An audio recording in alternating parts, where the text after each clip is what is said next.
Hello everyone, আসসালামু আলাইকুম। সবাই কেমন আছেন? আশা করছি সবাই অনেক ভালো আছেন। আজকে আমি সকাল সকাল রান্না শুরু করে দিছি। আমি মুরগি রান্না করব, দেশি মুরগি। আর সব কিছু বাড়িতে রেডি করে দিতে রেখা, আমি জাস্ট নাড়াই দিয়েছি।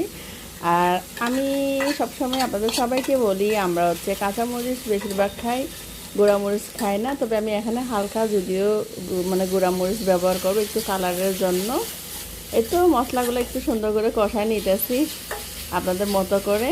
একটু মাংসের মশলাও দিয়ে দিলাম, আর একটু পানি দিয়ে দিলাম। পানি দিয়ে একটু কষানো শেষ। আর এখন আমি মাংস কষাবো।